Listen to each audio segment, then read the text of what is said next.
ಇನ್ನು ಚಂದ್ರಗ್ರಹಣದ ಎಫೆಕ್ಟ್ ಕೇವಲ ಮನುಷ್ಯರ ಮೇಲಷ್ಟೇ ಅಲ್ಲ, ದೇವರಿಗೂ ತಟ್ಟಿದೆ. ಯಾಕೆಂದರೆ ರಾಜ್ಯದ ಬಹುತೇಕ ದೇವಾಲಯಗಳನ್ನು ಇವತ್ತು ಬೇಗ ಬಂದ್ ಮಾಡ್ಕೋತಾ ಇದ್ದಾರೆ. ರಾಹುಗ್ರಸ್ತ ಚಂದ್ರಗ್ರಹಣಕ್ಕೆ ಕೌಂಟ್ ಡೌನ್.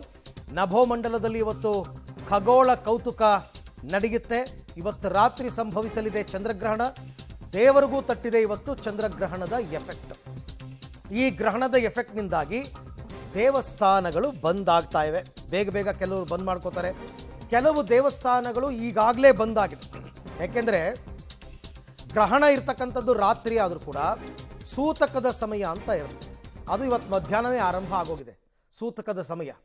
ಹಾಗಾಗಿ ಆ ಸೂತಕದ ಸಮಯಕ್ಕೂ ಮೊದಲು ಕೆಲವು ದೇವಸ್ಥಾನಗಳನ್ನು ಕ್ಲೋಸ್ ಮಾಡ್ಕೋತಾರೆ.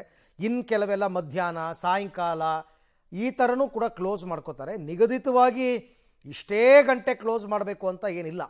ಆಯಾ ದೇವಸ್ಥಾನದ ಆಡಳಿತ ಮಂಡಳಿಯವರು ನಿರ್ಧಾರವನ್ನು ತಗೊಂಡು ಇಷ್ಟು ಗಂಟೆ ಕ್ಲೋಸ್ ಮಾಡೋದು ಅಂತಂದ್ಬಿಟ್ಟು ಕೆಲವು ದೇವಸ್ಥಾನಗಳಲ್ಲಿ ದೇವರ ವಿಗ್ರಹಕ್ಕೆ ದರ್ಭಾಬಂಧನವನ್ನು ಹಾಕ್ತಾರೆ. ದರ್ಭೆಯಿಂದ ಇಡೀ ದೇವರನ್ನು ಸುತ್ತು ಬಿಡ್ತಾರೆ. ಗ್ರಹಣದ ಎಫೆಕ್ಟ್ ಅಂದರೆ ಗ್ರಹಣದ ಪರಿಣಾಮ ವಿಗ್ರಹಗಳ ಮೇಲೂ ಆಗಬಾರ್ದು ಅನ್ನೋ ಕಾರಣಕ್ಕೋಸ್ಕರ ಮಾಡ್ತಾರೆ. ಕೆಲವರು ಆ ಥರ ಏನು ಮಾಡೋಕ್ಕೆ ಹೋಗಲ್ಲ.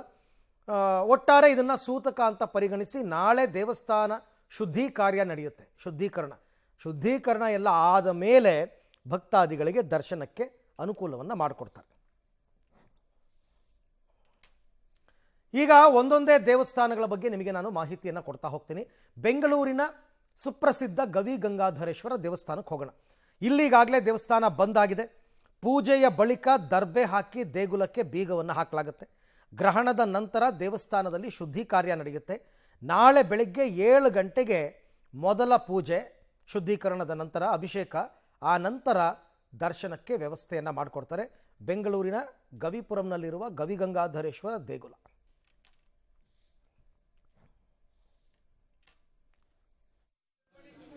ಇವತ್ತು ರಾತ್ರಿ ಚಂದ್ರಗ್ರಹಣವಾಗಿರ್ತಕ್ಕಂಥ ಹಿನ್ನೆಲೆಯಲ್ಲಿ ಬೆಂಗಳೂರಿನ ಬಹುತೇಕ ದೇಗುಲಗಳು ಕೂಡ ಮಧ್ಯಾಹ್ನವೇ ಕ್ಲೋಸ್ ಆಗ್ತಾ ಇದ್ದಾವೆ. ಅದರಲ್ಲೂ ಕೂಡ ಗವಿಪುರಂನಲ್ಲಿರ್ತಕ್ಕಂತಹ ಗವಿ ಗಂಗಾಧರೇಶ್ವರ ದೇವಾಲಯ 11 ಗಂಟೆಗೆ ಕ್ಲೋಸ್ ಆಗಿದೆ. ನೋಡಬಹುದಾಗಿದೆ, ಈಗಾಗಲೇ ದೇವಾಲಯವನ್ನು ಸಂಪೂರ್ಣವಾಗಿ ಕ್ಲೋಸ್ ಮಾಡಿರ್ತಕ್ಕಂಥ ದೃಶ್ಯಗಳನ್ನ ಕೂಡ ಕಾಣಬಹುದಾಗಿದೆ. ಬೆಳಗ್ಗೆಯಿಂದಲೇ ಪೂಜಾ ಕೈಕರ್ಯಗಳು ಕೂಡ ನಡೆದವು. ಬೆಳಿಗ್ಗೆ 7 ಗಂಟೆಗೆ ಪಂಚಾಮೃತ ಅಭಿಷೇಕ, 8 ಗಂಟೆಗೆ ಕ್ಷೀರದ ನೈವೇದ್ಯ, ಜೊತೆಗೆ 10 ಗಂಟೆಗೆ ಮಹಾಮಂಗಳಾರತಿ, ನಂತರ 11 ಗಂಟೆಗೆ ಈ ಒಂದು ದೇಗುಲವನ್ನು ಕೂಡ ಕ್ಲೋಸ್ ಮಾಡುವಂತಹ ಒಂದು ಕೆಲಸವನ್ನು ಕೂಡ ಆಯಿತು.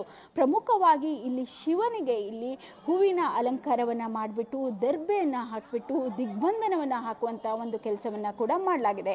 ಈ ನಿಟ್ಟಿನಲ್ಲಿ ಬೆಳಗ್ಗೆಯಿಂದಲೇ ಕೂಡ ನೂರಾರು ಜನ ಭಕ್ತಾದಿಗಳು ಬಂದರು. ಈ ದೇವಾಲಯವನ್ನು ಪ್ರದಕ್ಷಿಣೆಯನ್ನು ಹಾಕಿಬಿಟ್ಟು ನಮಗೆ ಗ್ರಹಣದಿಂದ ಯಾವುದೇ ರೀತಿಯಿಂದಲೂ ಕೂಡ ಕೆಡಿಕಾಗದಿರಲಿ ಎನ್ನುವಂತಹ ಒಂದು ಪ್ರಾರ್ಥನೆಯನ್ನು ಕೂಡ ಸಲ್ಲಿಸಿದರು. ಕೊನೆಯದಾಗಿ 11 ಗಂಟೆಗೆ ಇಲ್ಲಿ ಇಡೀ ಒಂದು ದೇಗುಲವನ್ನು ಕೂಡ ದೇವಾಲಯದ ಬಾಗಿಲನ್ನು ಕೂಡ ಬೀಗ ಹಾಕುವಂಥ ಒಂದು ಕೆಲಸಕ್ಕೂ ಕೂಡ ಮುಂದಾಗಿದ್ದಾರೆ. ಪ್ರಮುಖವಾಗಿ ಇಲ್ಲಿ ದರ್ಬೆಯನ್ನು ಇಟ್ಬಿಟ್ಟು ದೇವರಿಗೆ ಯಾವುದೇ ರೀತಿಯಿಂದಲೂ ಕೂಡ ಸೂತಕ ಬರದೇ ಇರಲಿ ಎನ್ನುವಂತಹ ನಿಟ್ಟಿನಲ್ಲಿ ಈ ಒಂದು ದರ್ಬೆಯನ್ನು ಇಟ್ಬಿಟ್ಟು ದೇವಾಲಯವನ್ನು ಕೂಡ ಕ್ಲೋಸ್ ಮಾಡಿದ್ದಾರೆ. ಪ್ರಮುಖವಾಗಿ ಈ ಒಂದು ದೇವಾಲಯ ಇವಾಗ ಕ್ಲೋಸ್ ಆದರೆ ನಾಳೆ ಬೆಳಿಗ್ಗೆ, ಅದರಲ್ಲೂ ಕೂಡ ಗವಿ ಗಂಗಾಧರೇಶ್ವರ ಶಿವನ ವಾರ ಆಗಿರ್ತಕ್ಕಂಥ ಸೋಮವಾರವೇ ಈ ಒಂದು ದೇಗುಲ ಕೂಡ ಓಪನ್ ಆಗುತ್ತೆ.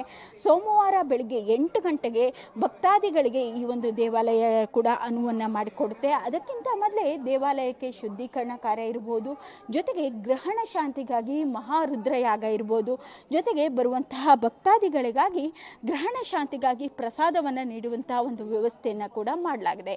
ಒಟ್ಟಾರೆಯಾಗಿ ರಾಜಧಾನಿಯಲ್ಲಿ ಮೊದಲ ಬಾರಿಗೆ ಗವಿ ಗಂಗಾಧರೇಶ್ವರ ದೇವಾಲಯ ಗ್ರಹಣದಿಂದಾಗಿ 11 ಗಂಟೆಗೆ ಕ್ಲೋಸ್ ಆಗಿದೆ. ಕ್ಯಾಮ್ರಾ ಪರ್ಸನ್ ಹನುಮಂತ ಜೊತೆ ಅರುಣಾ, ಪಬ್ಲಿಕ್ ಟಿವಿ, ಬೆಂಗಳೂರು.